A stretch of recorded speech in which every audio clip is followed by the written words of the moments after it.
అందరికీ నమస్తే. ఈ మధ్య ఒక మిత్రుడు అడిగాడు, అసలు కవి అంటే ఎవరు, కవిత్వం అంటే ఏంటి అని అడిగాడు. ఏంటి కవి అంటే?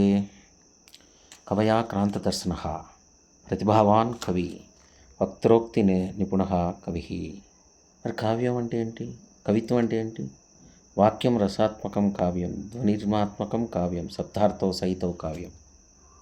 ఓ ఓ ఇది చాలా సింపుల్గా అనిపిస్తుందా? లేదు కదా.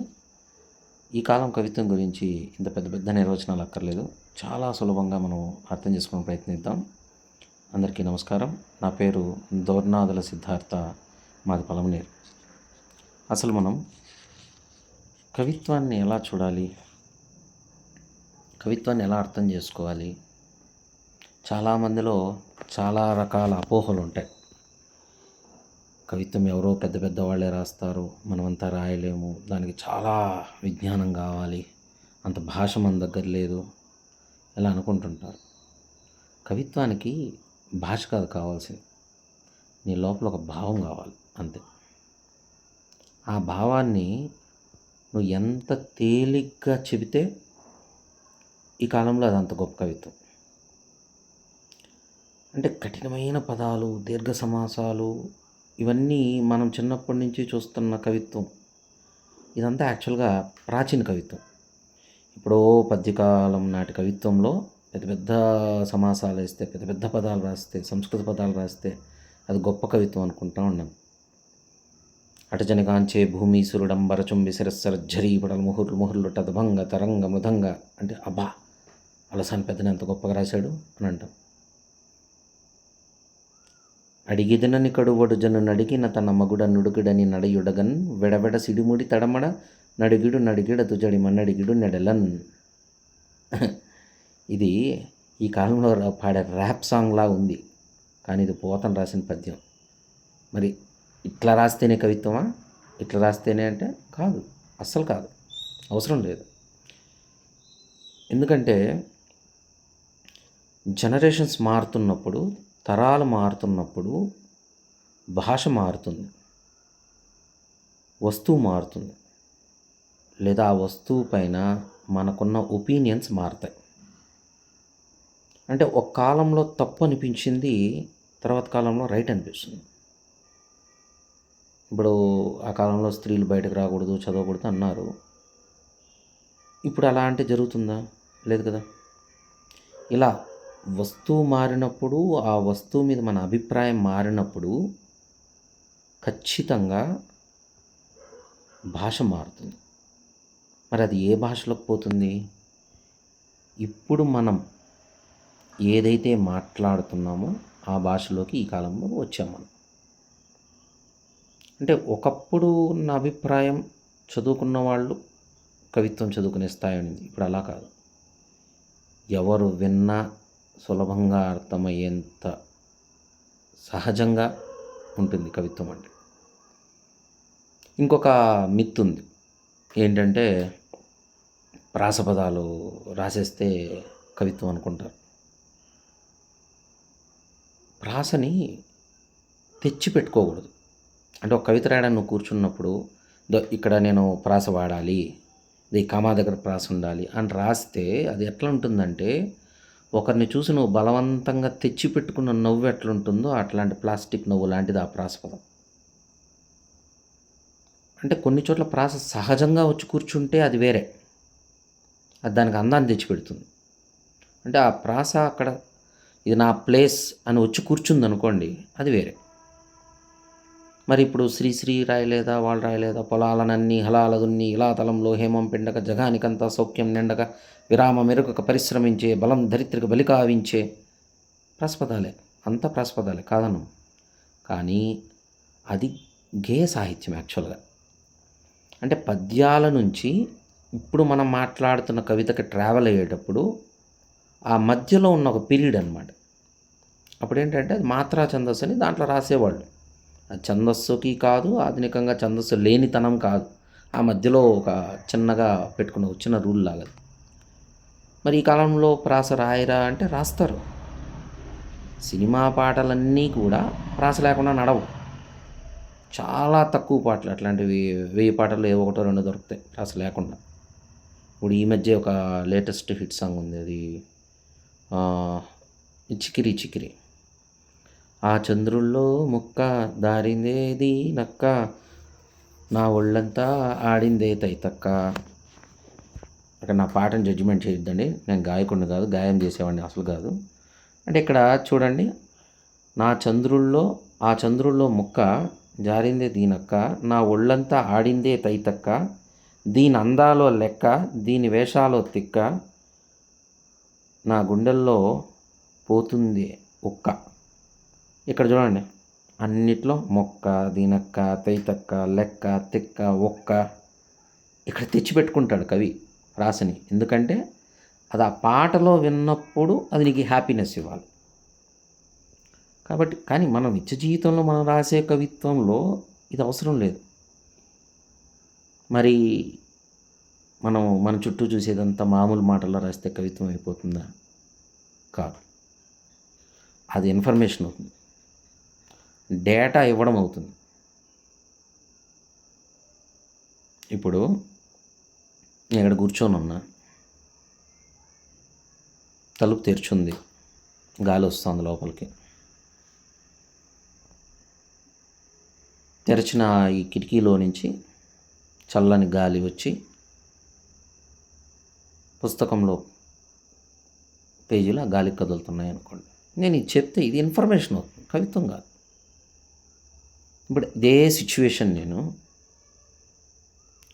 కిటికీ దగ్గర నక్కి నక్కి చూస్తున్న ఓ పిల్లగాలి దొంగచాటుగా పిల్లిలాగా లోపలికి ఎప్పుడు వచ్చిందో నా పుస్తకంతో ఆడుకుంటోంది అన్నాను అనుకోండి. ఇప్పుడు ఇది కవిత్వం. అంటే నువ్వు ఏదైతే చూస్తున్నావో దాన్ని అంత అందంగా నువ్వు చెప్పగలగాలి, అప్పుడు అది కవిత్వం అవుతుంది. అంటే ఇక్కడ సింపుల్,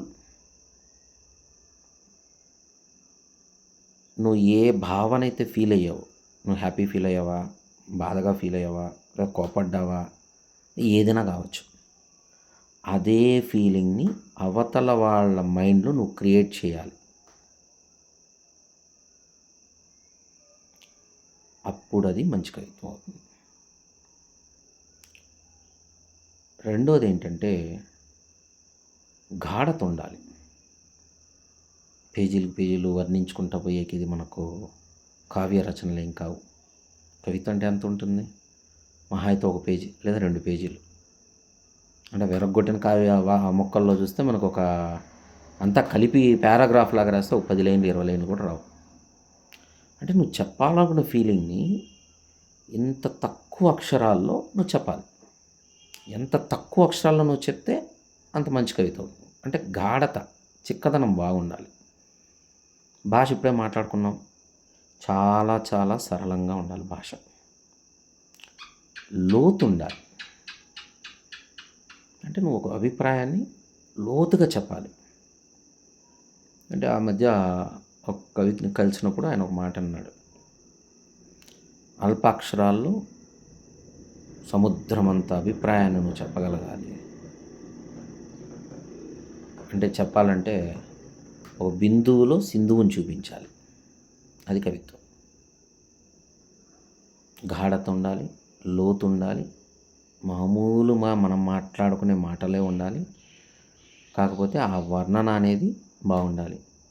ఇంకా చెప్పాలంటే కొత్త కొత్త ప్రతీకులు, అంటే ఒక గుర్తు, ప్రతీక అంటే ఒక గుర్తు, ఒక సింబల్ అంటే సింబాలిజంగా చెప్పగలగాలి. మొత్తం విప్పి చెప్పాల్సిన పని లేదు. శ్రీ నారాయణ రెడ్డి గారు ఒక మాట అంటారు, కప్పి చెప్పేది కవిత్వం అంటాడు. విప్పి చెప్పేది కాదు, అది విమర్శ. అంటే కొద్దిగా ఎక్కడో దాచిపెట్టాలి. అది చదివేవాడు అది ఫీల్ అయ్యి నువ్వేం చెప్పాలనో వాడి మైండ్లోకి జనరేట్ అవ్వాలి. నేరుగా అన్నీ చెప్పాల్సిన పని ఉండదన్నమాట. ఇంకోటి ఏంటంటే ఇందా చెప్పినట్టు కొత్త కొత్తగా మనం ఆలోచించాలి.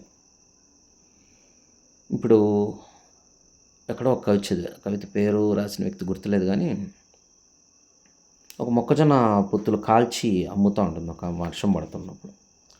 అమ్ముతామంటే ఆమె చెప్తుంది, మొక్కజొన్న పొత్తులను కాల్చి తన చేతులకు నైవేద్యం పెట్టి ఆమె అమ్ముతా ఉంది అన్నట్టుగా వస్తుంది. కరెక్ట్గా లైన్లు గుర్తులేవు కానీ అదే మీనింగ్. ఇక్కడ బాగా చూడండి, చేతులకి నైవేద్యం ఇచ్చి, దీనిలో చాలా లోతు ఉంటుంది మనం ఆలోచిస్తే. నైవేద్యం ఇచ్చి అంటే ఏంటి? మనం దేవుడికి నైవేద్యం పెడతాం, దేవుడు వచ్చి నేరుగా తిన్నాడని భావిస్తాం. అంటే ఆమె వర్షంలో మొక్కజొన్న పొత్తులు నిలబడుకొని తడుస్తూ కాలుస్తూ అమ్ముతుందంటే ఆమె ఎంత పేదరికంలో ఉంటుంది. ఆకలి అయి ఉండొచ్చు, తినాలనిపించినా తను తినలేదు, ఎందుకంటే అమ్మితేనే ఒక 2 రూపాయలు వస్తాయి ఆమెకి. అంటే తాకుతూ ఉంది కానీ దాన్ని తీసుకోవడంలా, కానీ తీసుకున్న భావంతో ఆమె అమ్ముతా ఉంది. రెండో కోణంలో ఎలా ఆలోచించుకోవచ్చు మనం? కొనేవాడికి ఈమె అంత మంచి మనసుతో దాన్ని కాల్చి ఇవ్వడం అంటే ఆ శ్రమకి మనం ఇచ్చే గౌరవం. ఆమె తాకిస్తా అంటే అది నైవేద్యంగా మారిపోయింది, ఆహారమే అన్న భావన కూడా చూడవచ్చు. ఇప్పుడు ఇంకో చోట ఉంది, మీరు చూస్తూ ఉంటారు, పునుగులో బోండాలో నూనెలో వదులుతూ ఉంటారు ఆడవాళ్ళు. ఒక కవి రాస్తాడు, ఆమె నూనెలో సూర్యుల్ని వదులుతూ ఉంది అంటాడు. సూర్యుడిని ఎందుకు? సూర్యుడు ఎంత ఎర్రగా గుండ్రంగా ఉంటాడో నూనెలో కాలిన తర్వాత ఆ బోండా అట్లా ఎర్రగా వస్తుంది. ఇట్లా కొత్తగా ఆలోచించాలి. రెండోది, మన భాషలో మనం కవిత్వం చెప్పాలి. ఆ కవిత్వం చాలా సహజంగా బాగుంటుంది కూడా. పల్లిపట్టు నాగరాజు అని చెప్పి ఒక మంచి కవి, చిత్తూరు జిల్లా అసలు అద్భుతంగా కవిత్వం రాస్తాడు. అంటే మనం కవిత అంటే ఏదో పెద్ద అనుకున్నాం కదా పదాలని, మనం రోజు మాట్లాడే మన ఊరి భాషలో మనం రాసుకోవచ్చు. ఆయన రాసిన ఒక కవిత చూడండి, రుక్కత్త. ఎప్పుడో వాళ్ళ చిన్నతనంలో వాళ్ళ ఊర్లో చూసిన ఒక ఆమె ఇప్పుడు ముసలాం అయిపోయింది. ఆమెను అత్తమ్మ అని పిలుస్తూ ఉంటాడు ఆయన, నేరుగా బంధువు కాదు. ఆమెని చూసినప్పుడు ఆయన కలిగిన ఫీలింగ్ రాశాడు. మొన్న ఆ మధ్య చేపల పాపత్త అగుపించింది, దూది చెట్టులా నెరిసిపోయిన జుట్టు, పిసంగి పైర్లా గాలికి వంగిపోయి నడుస్తూ, కలబెడితే సట్లో నెంటకాయల కుసకుసా కదిలినట్టు కన్నీళ్లతో కదిలిపోయే చేపల పాపత్తతో మొన్న ఇంటికి వెళ్ళినప్పుడు మాట్లాడాను. చూడండి ఎంత సహజంగా ఉందో భాష. మన ఊర్లో ఉండేది సట్టి, ఎంటకాయలు అంటే ఆమె కదలుతా ఉంటే సట్లో ఎంటకాయలు కదిలినట్టుందంట. ఈ పోలిక ఎక్కడో నుంచి రాలేదు, మన లైఫ్లో నుంచి వచ్చింది, మన చుట్టూ ఉన్న లైఫ్లో తీసుకున్నారు. కాబట్టి కవిత్వం అంటే నువ్వు ఏమనుకుంటావు దాన్ని బలంగా, నీదైన చూపు, నువ్వు దాన్ని ఎలా చూస్తున్నావు, ఏ కోణంలో చూస్తున్నావు, అది నీకు ఎలా కనిపిస్తుందో, నీకు కలిగిన ఫీలింగ్ని కన్వే చేయడానికి ఒక సాధనం కవిత. కాబట్టి కవిత అనేది ఎవరైనా రాయొచ్చు, హాయిగా రాయొచ్చు. ఎవరు చూపించుకోవాల్సిన పని లేదు, నీకు నమ్మకం వచ్చినప్పుడే చూపించు.